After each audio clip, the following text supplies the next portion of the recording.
688 would not have existed without influences from outside the Women's Army Corps. Probably the biggest external influence was Mary McLeod Bethune, a veritable powerhouse.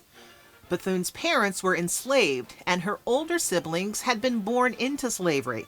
The challenges of growing up in the Reconstruction-era South inspired Bethune to dedicate her life to education and activism. Her teaching career and founding of her own school in Daytona, Florida, led to her participation in several civil rights groups.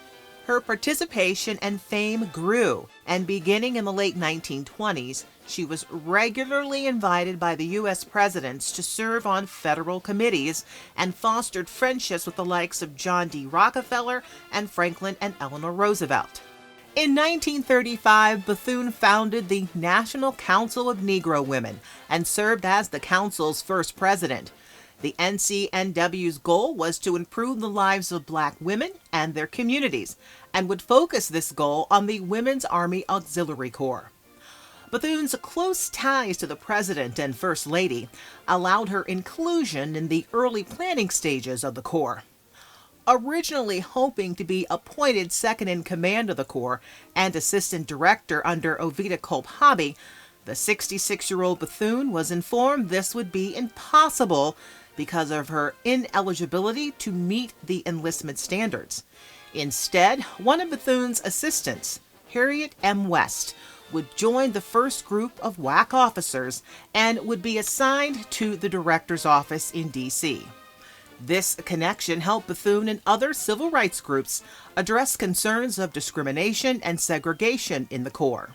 The initial request for Black WACs to be sent to Europe was denied in 1942 on the grounds that women were not to be sent overseas for morale purposes.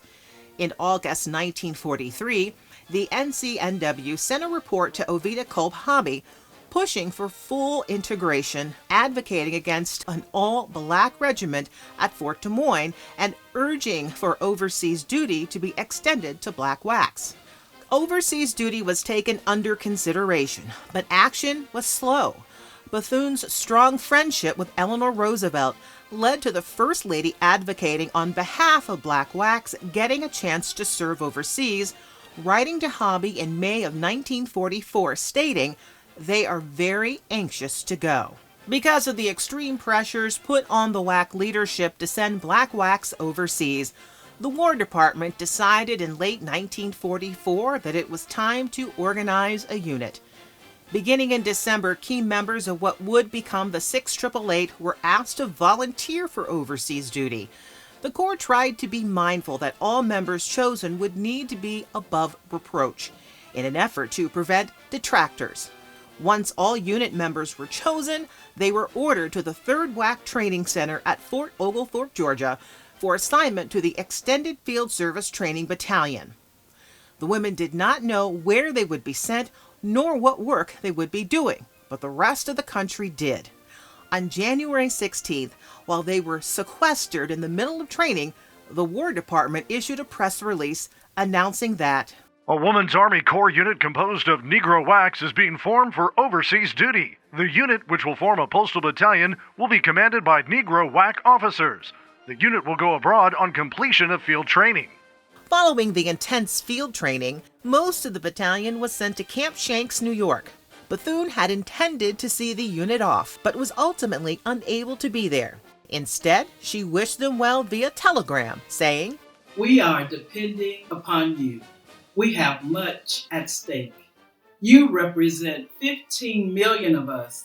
Your success in this courageous service is ours. Think well. Realize your individual responsibility. Carve a niche for those who will follow you. God bless you."